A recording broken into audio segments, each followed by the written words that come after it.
Hello everyone, टिकलेज academy YouTube channel में आप सभी का स्वागत है।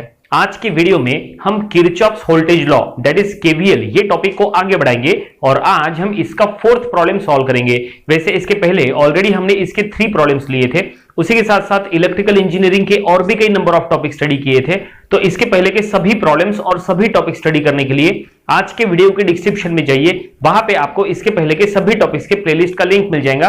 वो लिंक पे क्लिक करके आप आसानी से इसके पहले के सभी वीडियोस देख सकते हैं। और अगर आपको मैथमेटिक्स सब्जेक्ट का प्रिपरेशन करना है तो आप हमारे न्यू चैनल को विजिट करिए, जो कि सिर्फ मैथमेटिक्स स्टडी के लिए बनाया है। हमारे न्यू चैनल का नाम है टिकलेज एकेडमी ऑफ मैथ्स और ये चैनल का लिंक हमने आज के वीडियो के डिस्क्रिप्शन में दे दिया है। तो चलिए आज का लेक्चर स्टार्ट करते हैं। आज हमें Kirchhoff's voltage law that is KVL का फोर्थ प्रॉब्लम सॉल्व करना है। तो क्वेश्चन क्या रहेगा उसके लिए? क्वेश्चन रहेगा find the current flowing through 10 ohm resistance by using mesh analysis. तो देखिए क्वेश्चन में जो डायग्राम दिया है वो आपके सामने है। ये प्रॉब्लम हमें सॉल्व करना है। इसके लिए क्वेश्चन लिखा था find the current flowing through 10 ohm resistance. ये देखिए ये जो 10 ओम रेजिस्टेंस है, ये 10 ओम रेजिस्टेंस में से फ्लो होने वाला करंट हमें फाइंड आउट करना है bye using mesh analysis. It means by using Kirchhoff's voltage law that is KVL. तो चलो हम ये प्रॉब्लम सॉल्व करेंगे और ये केवीएल का फोर्थ प्रॉब्लम है। और ये प्रॉब्लम सॉल्व करने के लिए बिल्कुल हम वही टेक्निक का यूज करेंगे जैसा हमने इसके पहले के सभी 3 प्रॉब्लम सॉल्व किए थे। बिल्कुल वही टेक्निक से हम ये प्रॉब्लम सॉल्व करेंगे।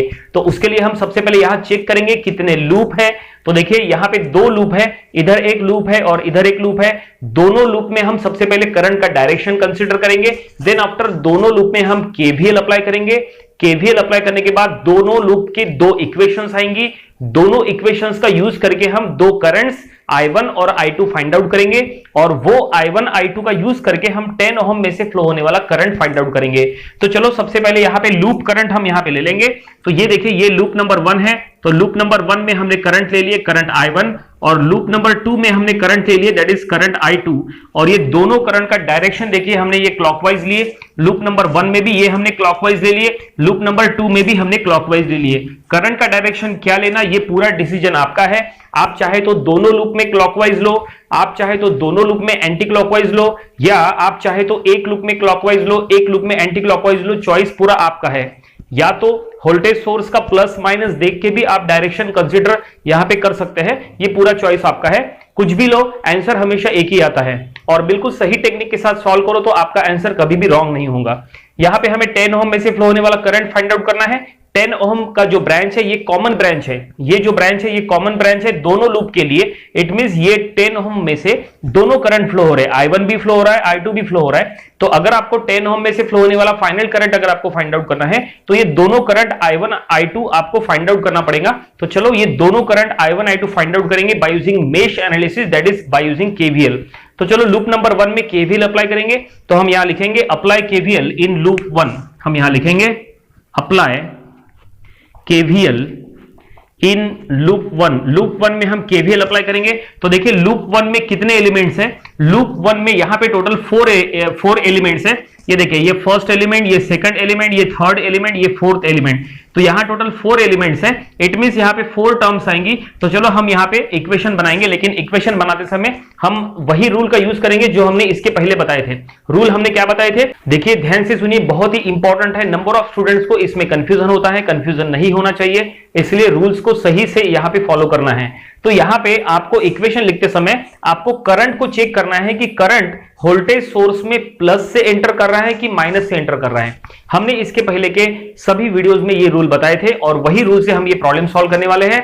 अगर करंट वोल्टेज सोर्स में प्लस से एंटर कर रहा है तो आपको वोल्टेज सोर्स का वैल्यू प्लस में लिखना है, और अगर करंट वोल्टेज सोर्स में माइनस से एंटर कर रहा है तो आपको वोल्टेज सोर्स का वैल्यू माइनस में लिखना है। ठीक है, बस वोल्टेज सोर्स ही एक ऐसा एलिमेंट है जो या तो प्लस में होता है या तो माइनस में होता है। डिपेंड करता है कि करंट प्लस से एंटर कर रहा है कि माइनस से एंटर कर रहा है।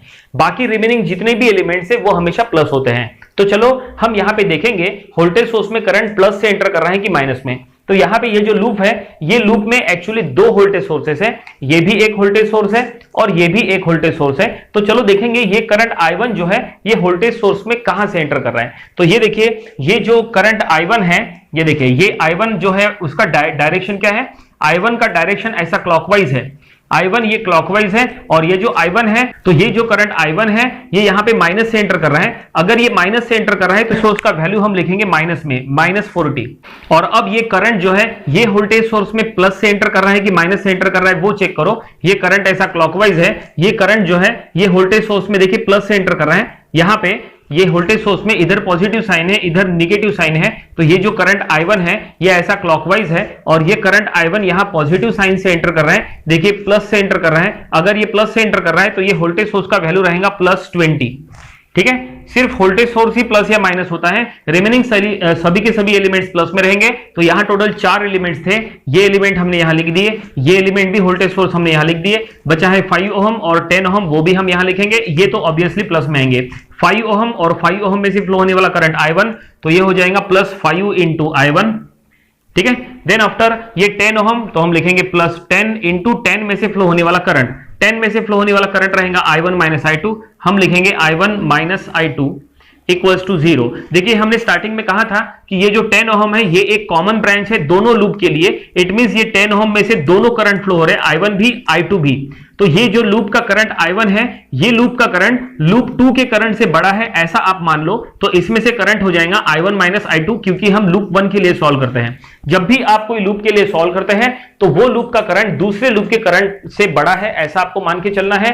तो अभी आप लूप 1 के लिए सॉल्व कर रहे हैं, लूप 1 का इक्वेशन बना रहे हैं, तो लूप 1 का करंट I1 लूप 2 के करंट से बड़ा है ऐसा मान के चलना है। तो 10 ओहम में से फ्लो होने वाला करंट हो गया I1 - I2।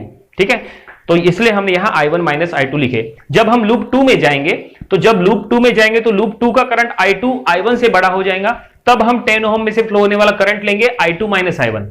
ठीक है, तो ये लूप के ऊपर डिपेंड करता है कि आप कौन सी लूप के लिए सॉल्व कर रहे हैं। तो फिलहाल हम लूप 1 के लिए सॉल्व कर रहे हैं और ये चारों टर्म्स यहां पे बन चुके हैं। देखिए ये फर्स्ट एलिमेंट, ये सेकंड एलिमेंट, ये थर्ड एलिमेंट और ये फोर्थ एलिमेंट। अब हम ये इक्वेशन को सॉल्व करेंगे और यहां से एक साइमल्टेनियस इक्वेशन फाइंड आउट करेंगे। तो ये देखिए ये -40 + 20, तो ये हो गया -20, इसको राइट साइड में शिफ्ट करना है और यहां पे इसको हम सॉल्व करेंगे 5 × I1। ठीक है, 5 × I1 + 10 × I1 - 10 × I2 = 20। ठीक है, ये ऐसा आया। हमने क्या किए, यहां पे ये 10 से मल्टीप्लाई कर रहे हैं, ये देखिए ये 10 से इसको मल्टीप्लाई किए, 10 से इसको मल्टीप्लाई किए, तो 10 × I1 ये 10 I1, 10 × I2, so that is -10 I2। यहां पे -40 + 20 ये हो गया -20 और ये -20 हमने राइट साइड में शिफ्ट कर दिए तो वो हो गया +20। ठीक है, तो फाइनली यहां पे हमें इक्वेशन मिल रहा है 5 और 10, तो ये हो गया 15 of I1 - 10 of I2 = 20। तो ये एक साइमल्टेनियस इक्वेशन हमें मिल गया, इसको हम इक्वेशन नंबर 1 कहेंगे। हमें एक साइमल्टेनियस इक्वेशन मिल गया, लूप नंबर 1 में हमने केवीएल अप्लाई किए तो हमें एक इक्वेशन मिला। अब बिल्कुल यही टेक्निक से हम लूप नंबर 2 में केवीएल अप्लाई करेंगे। लूप नंबर 2 में कितने एलिमेंट्स है वो चेक करो। लूप नंबर 2 में 3 एलिमेंट्स हैं, ये फर्स्ट, ये सेकंड, ये थर्ड, तो ये 3 एलिमेंट्स है, 3 एलिमेंट्स है, इट मींस 3 टर्म्स का इक्वेशन बनेगा। तो चलो लूप नंबर 2 में हम केवीएल अप्लाई करेंगे और बिल्कुल ऐसा ही इक्वेशन बनाएंगे। तो हम यहां पे लिखेंगे apply KVL in loop 2। Loop 2 में हम केवीएल अप्लाई करेंगे। तो वोल्टेज सोर्स से स्टार्ट करो। तो वोल्टेज सोर्स के लिए आप सॉल्व कर रहे हैं तो वोल्टेज सोर्स का वैल्यू या तो प्लस में आएगा या तो माइनस में आएगा, डिपेंड करता है कि करंट जो है वो प्लस से एंटर कर रहा है कि माइनस से एंटर कर रहा है। तो चलो अब हम लूप 2 में चेक करते हैं कि लूप 2 में जो करंट I2 है वो वोल्टेज सोर्स में प्लस से एंटर कर रहा है कि माइनस में। तो यहां पे वोल्टेज सोर्स में देखिए पॉजिटिव साइन नीचे है, नेगेटिव साइन ऊपर है, प्लस नीचे माइनस ऊपर। और यहां पे जो करंट I2 है वो आपने क्लॉकवाइज लिया है, ये देखिए ये करंट I2 आपने क्लॉकवाइज लिया है और ये करंट I2 जो है वो वोल्टेज सोर्स में कहां से एंटर कर रहा है, तो ये देखिए वोल्टेज सोर्स में ये माइनस से एंटर कर रहा है, देखिए वोल्टेज सोर्स में नेगेटिव साइन से एंटर कर रहा है। अगर ये माइनस से एंटर कर रहा है तो वोल्टेज सोर्स का वैल्यू रहेगा माइनस में, तो हम लिखेंगे -10। ठीक है, आगे बढ़ेंगे। देन रिमेनिंग ये जो दो एलिमेंट्स है ये तो पॉजिटिव ही रहेंगे। सबसे पहले हम 2 ओम लेंगे, तो ये हो गया 2 और 2 में से फ्लो होने वाला करंट, 2 में से फ्लो होने वाला करंट I2 है, तो हम ये लिखेंगे 2 × I2। देन ये 10 ओम, तो हम लिखेंगे +10 ओम और 10 ओम में से फ्लो होने वाला करंट, 10 ओम में से फ्लो होने वाला करंट हमने इसके पहले ही यहां पे बताए थे कि 10 ओम में से फ्लो होने वाला करंट रहेगा अब I2 - I1, क्योंकि ये कॉमन ब्रांच है। कॉमन ब्रांच में दोनों साइड के करंट फ्लो होते हैं। तो लेकिन अभी आप लूप 2 में है तो लूप 2 का करंट लूप 1 के करंट से बड़ा है, तो ऐसे में इसमें से फ्लो होने वाला करंट है I2 - I1। तो ये देखिए ये हम लिखेंगे I2 - I1 इक्वल्स टू 0। तो फाइनली यहां पे इक्वेशन बन चुका है। देखिए जब हमने यहां पे 10 ओम लिए थे तो I1 माइनस I2 किए थे, क्योंकि आप लूप 1 के लिए सॉल्व कर रहे थे, तो लूप 1 का करंट लूप 2 से बड़ा है। अब आप लूप 2 के लिए सॉल्व करें तो लूप 2 का करंट लूप 1 से बड़ा है, तो लूप 2 के current that is I2 minus I1 हमने ऐसा लिखे। और अब हम इसको सॉल्व करेंगे। सॉल्व करना काफी आसान है। ये 10 से यहां मल्टीप्लाई कर लो और यहां पे एक और साइमल्टेनियस इक्वेशन बनाएंगे। तो देखो क्या होगा, ये 10 को हम राइट साइड में शिफ्ट करेंगे तो ये हो गया 2 of I2 plus 10 of I2 minus 10 of I1 equals to 10। और यहाँ पे दोनों जो I2 के टर्म्स है इनको ऐड करना है। I1 का टर्म पहले लिखो तो ये हो गया minus 10 of I1 plus 12 of I2 equals to 10। तो ये हो गया एक साइमल्टेनियस इक्वेशन। तो ये इक्वेशन को हम इक्वेशन नंबर 2 कहेंगे। ऐसा ही इक्वेशन हमारे पास एक और है, तो ये देखिए ये भी एक साइमल्टेनियस इक्वेशन है, ये भी एक साइमल्टेनियस इक्वेशन है। दोनों साइमल्टेनियस इक्वेशंस को अब आप कैलकुलेटर में सॉल्व करेंगे। कैलकुलेटर में अगर आप डायरेक्टली साइमल्टेनियस मोड में सॉल्व करेंगे तो डायरेक्टली आपको I1 I2 का वैल्यू मिलता है। और एक बार अगर आपको I1 I2 का वैल्यू मिल गया तो 10 ओम में से फ्लो होने वाला करंट हम फाइनल करंट यहां पे फाइंड आउट कर सकते हैं। तो चलो हम इसको कैलकुलेटर में सॉल्व करेंगे। तो कैलकुलेटर हम यहां पे लेंगे और कैलकुलेटर के इक्वेशन मोड में जाएंगे और इक्वेशन मोड में जाके हम जो है यहाँ पे साइमल्टेनियस इक्वेशन जो है वो सॉल्व करेंगे। यहाँ पे दो अननोन है, तो पहले इक्वेशन के कोएफिशिएंट्स हम यहाँ लिखेंगे 15 माइनस 10 और 20।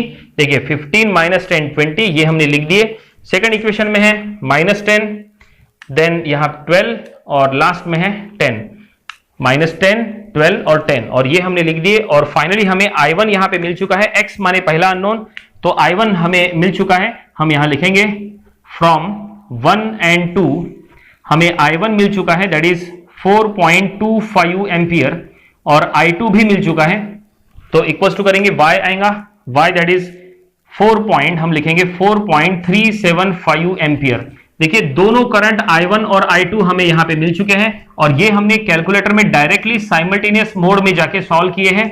लेकिन हम इसको अब आपको साइमल्टेनियस मोड के बजाय हम इसको आपको सब्स्टिट्यूशन मेथड से सॉल्व करके बताएंगे। वैसे इसके पहले के वीडियोस में भी हमने एक प्रॉब्लम जो लिए थे केवीएल का, उसमें भी हमने जो करंट फाइंड आउट करने का टेक्निक है वो सब्स्टिट्यूशन मेथड से कैसे फाइंड आउट करना वो हमने बताए थे। आपके पास तीन ऑप्शन है, आप तीन में से कोई भी ऑप्शन का यूज करके सॉल्व कर सकते हैं। सबसे पहला ऑप्शन है कि आप कैलकुलेटर में डायरेक्टली साइमल्टेनियस मोड में सॉल्व करें, जैसा हमने सॉल्व किए उसमें डायरेक्टली दोनों इक्वेशंस के कोएफिशिएंट जो है वो आपको कैलकुलेटर में लिखना है, तो डायरेक्टली सीधे सीधे आंसर आते हैं। अगर आपको कॉलेज में डायरेक्टली कैलकुलेटर में सॉल्व करने के लिए कहा है तो आप डायरेक्टली कैलकुलेटर में साइमल्टेनियस मोड में सॉल्व करके ऐसे आंसर निकाल के प्रॉब्लम को आगे बढ़ाओ। लेकिन अगर आपको कॉलेज में साइमल्टेनियस मोड में नहीं, अगर आपको कॉलेज में सब्स्टिट्यूशन मेथड का यूज करने के लिए कहा है तो आपको सब्स्टिट्यूशन मेथड का भी यूज करते आना चाहिए। एक और मेथड आता है वो है क्रैमर्स रूल। आप क्रैमर्स रूल से भी सॉल्व कर सकते हैं, लेकिन अगर आपको क्रैमर्स रूल से सॉल्व करना है तो क्रैमर्स रूल से सॉल्व करने के लिए दोनों इक्वेशंस को आपको मैट्रिक्स फॉर्म में पुट करना होता है। मैट्रिक्स फॉर्म में पुट करने के बाद फिर आपको डेल्टा 1 डेल्टा 2 और डेल्टा ऐसा कुछ फाइंड आउट करके फिर आपको क्रैमर्स रूल अप्लाई करके I1 I2 फाइंड आउट करना होता है। वैसे क्रैमर्स रूल कैसे अप्लाई करना उनके वीडियोस हमने इसके पहले लिए थे। हमने केवीएल के जो प्रॉब्लम स्टार्टिंग में सॉल्व किए थे, स्टार्टिंग में जो 2-3 प्रॉब्लम सॉल्व किए थे वो प्रॉब्लम्स में हमने क्रैमर्स रूल का यूज किए थे, तो वो वीडियोस आप देखिए, आपका क्रैमर्स रूल का कॉन्सेप्ट क्लियर हो जाएगा कि क्रैमर्स रूल कैसे अप्लाई करना। फिलहाल हम इसको सब्स्टिट्यूशन मेथड से अब सॉल्व करके बताएंगे। आंसर तो यही आएगा, ये जो हमने आंसर निकाले हैं ये कैलकुलेटर से निकाले हैं, यही आंसर अब हम आपको सब्स्टिट्यूशन मेथड से सॉल्व करके बताएंगे। तो चलो देखते हैं कि सब्स्टिट्यूशन मेथड से यही आंसर I1 I2 कैसा आएगा। तो सब्स्टिट्यूशन मेथड के लिए आपको क्या करना पड़ेगा, इक्वेशन नंबर 1 और 2 में से कोई भी एक इक्वेशन से आपको I2 का या I1 का वैल्यू फाइंड आउट करना पड़ेगा। तो चलो हम एक काम करते हैं, यहां पे ये जो इक्वेशन नंबर 1 है, इक्वेशन नंबर 1 से हम I2 का वैल्यू फाइंड आउट करेंगे in the form of I1।